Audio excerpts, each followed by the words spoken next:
to Roundup is presented by Lawrence Technological University, where Blue Devils dare. Also in partnership with the Indiana High School Athletic Association. Welcome back to the Indiana Roundup, the high school sports show for the high school sports fan. If you need your boys basketball fix, you can get your fill on Hang Time Indiana. Here we celebrate girls basketball, and this week we also highlight some wrestling and swimming too. My name's Jenna Skelski. And I am Lauren Plant. The Roundup and all state champs programming is presented by Lawrence Technological University. Lots of great stuff to get to, so let's get to it. I'm Glenn Marini from the Fort Wayne area. NACC girls semifinals. We're talking about Angola and Central Noble. They actually came in 1-2 in the regular season standings. Second quarter, that was Allie Lawrence with a long three as Angola led by 20-19. Second quarter, Madison Weiss, a young sharpshooter for the Cougars, ties this one at 22. But in the fourth quarter, Hannah Knoll, one of the top juniors in the state of Indiana, with the clutch bucket as Angola wins 47-45. Here's Angola's Allie Lawrence. We've been waiting all this time. Last year was a little different, but this year we came out ready to go. We knew exactly what we wanted and what we had to accomplish to get to the final. We started off a little slow, weren't clicking at first, but then as our adrenaline got going, we knew we had to play together to win and pull out this win. CAC Tournament Semifinals. To Bern we go. It's Woodland battling Bluffton. Third quarter is where we pick it up, and we pick it up with Ave Smith with the layup. But Bluffton not going to go quietly into that good night. It's Olivia King with a bucket for the Tigers. However, Woodland, simply too much. You're going to see Addison Bayman, the star senior for Woodland, with the jumper to extend the lead. And then it's going to be Bayman, who's unselfish, finding Kate Mendenhall for a pair as Woodland wins it 50-24 over Bluffton. Woodland looking for its first ever ACAC tournament title. I'm Jenna Skelski, and we've got a top 10 matchup. Number 4, Fishers Tigers came in with one loss. They hosted the 9th-ranked Carmel Greyhounds. The Tigers' sole loss came from North Central, but they aren't showing any signs of slowing down. After getting the steal, Caitlin Fagan gonna let loose a triple try, and that's gonna cause an early Greyhound timeout. The Tigers exploded out of the gate in this one. They would go for 22 to open things up. A minute to go, and Audra Emerson just misses the three-pointer. Haley Smith right there for the putback and the contact. Tigers had a 22-7 lead after one.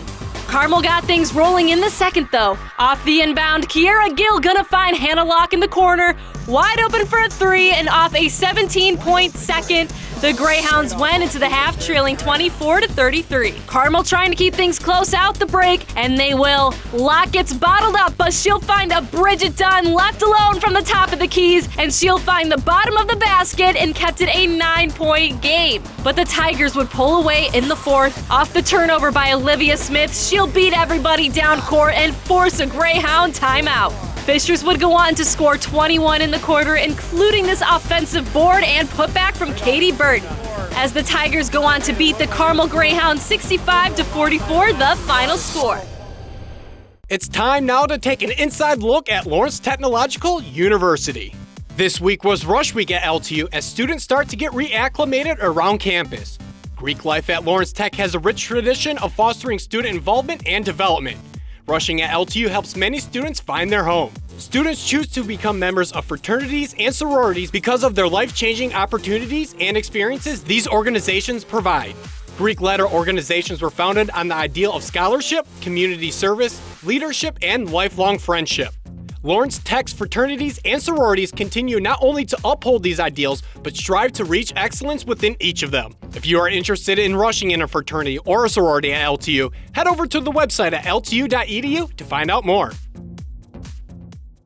Hey guys, I want to tell you more about Lawrence Tech. Some of the most sought-after engineers in the country are Lawrence Technological University grads. Let's take the amazing world of industrial engineering. Thanks to a 2018 $75,000 donation by Siemens Corporation, the Industrial Engineering Laboratory houses more than $500,000 in industry-donated hardware and software, allowing LTU IE students to study everything from the human factor of production line fatigue to the optimal placement of robots, sensors, and parts bins on the factory floor. They are doing groundbreaking research, and you can be a part of it. Where do you start? By logging on to ltu.edu. Hi, this is Greg Rakestraw. That's not Bob Stambazzi. Chan Bozier in for the injured Baz. We hope Baz is in next week. Not exactly a lack of great games for us to talk about. We'll talk about the Marion County Championship game. We think it's part 2 of a best-of-3 series between Lawrence North and Lawrence Central. Fishers and Brownsburg, and some great small school basketball as well, because it doesn't get better than Bar or even Lagodi when it comes to Southern Indiana hoops. That's all this week on State Champs Indiana Hang Time. Make sure you join us.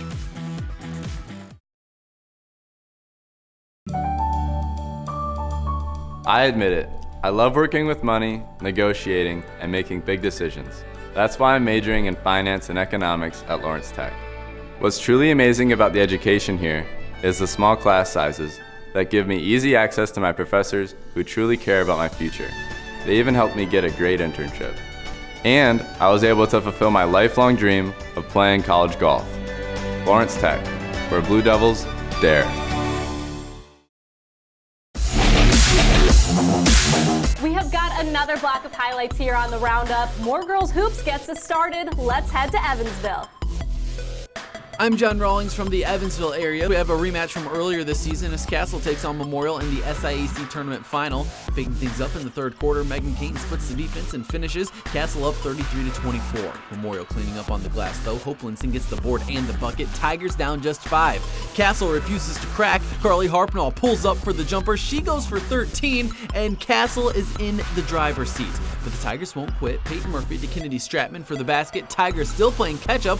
Just over 3 to play in the third. On the inbounds play, Natalie Niehaus gets the tough finish in traffic, but the sophomore isn't done there. Niehaus fakes and drains the jumper. She leads the way with 21 points for the Knights. Castle wins the SIAC Tournament crown 58-46. That's 3 straight conference tourney titles for the Knights. Our next contest features 2 teams looking to add on to their winning streaks. Washington has won 5 in a row, while 4th-ranked Gibson Southern has won 8 straight. Picking things up in the second half, the Hatchets come out of the locker room red hot, led by Kinsia Levisser, who goes on a 5-0 personal run. Then it's Elena Thorne getting the board, bucket, and the foul. Hatchets go on a 9-1 run to take a 1-point edge. Titans not backing down though. First, Meredith Rayleigh cleans up the miss for 2. Next, Gibson Southern turns outside to Cameron Miller. She drains the top of the key 3, and on the next trip down, the Titans keep it going from downtown. Miller drains the 3-point shot. Gibson Southern back up 7, but it is Washington who comes out on top with a late rally. 63-60 is the final. And last but not least, it's time to swim at the city swim meets, and we will begin on the girls' side. Our first event is the 200 medley relay. Izzy Haseman anchors Memorial to the top finish. The Tigers take the crown in 1 minute 54.66 seconds. Moving on to the 200-yard freestyle, and Memorial continues to shine. That's Elizabeth Rocheers in front of the pack. The IU commit takes gold in 1 minute 56.63 seconds. In the 200-yard IM, we have A. Wrights Panther taking the top spot. Elise Umbach wins the event in 2 minutes 18.84 seconds. On the boys' side, in the 200 medley, once again, it's Memorial taking the top spot. That is Oliver Thebe anchoring the Tigers to a 1 minute 44.67 second finish.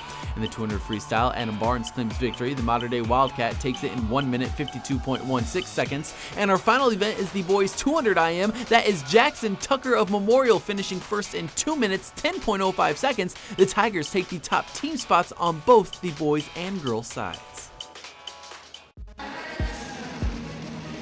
I'm Chuck Pellerito, and we'll finish things off on the mats. It was senior night at Cathedral as the Fighting Irish hosted the Roncalli Rebels. We'll start things off with 138-pounders. Logan Bailey for Cathedral in blue and David Page in white for Roncalli. Page getting the upper hand in the first period, and in the second he'll be able to finish things off as he flips Page over to get the pinfall victory. We move up to 145 weight class, where Garrett Stewart for the Irish took on Alec Viduya of the Rebels, and in the first it would be close. Viduya able to get the takedown, but Stewart able to get a quick escape and back to his feet. And Viduya would take control of this one and get top control to start the second as he goes on for the major decision, keeping things close for the Rebels. Let's keep moving on up now as we check out J.J. Braun and Tice Friese at 152 pounds. Both wrestlers fighting to get control, and it's going to be Friese able to grab top control and get the first points. And then Friese would shoot, not as clean as he'd like, but still able to get the takedown and get another major decision for the Rebels.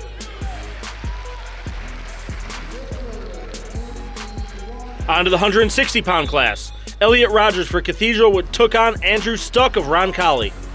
Rogers would stay in control for most of this one, and then in the second, he would get the takedown and work his way around to get the fall and the win. And we'll finish things off at 182. Johnny Parker for the Irish and Alex Amodio for the Rebels. Amodio trying not to give up the escape, but relents nonetheless. Quick shoot, but Parker is able to avoid it and get control himself. Parker wouldn't let up and cinch up the cradle, and he'll get the pinfall as the Fighting Irish to go on to win over the Roncalli Rebels. We have some of our seniors, their last time wrestled at Cathedral, but, Logan Bailey, our 38-pounder, and, our 160-pounder, Elliot Rogers, 170, Wagner, and our heavyweight, Parsons.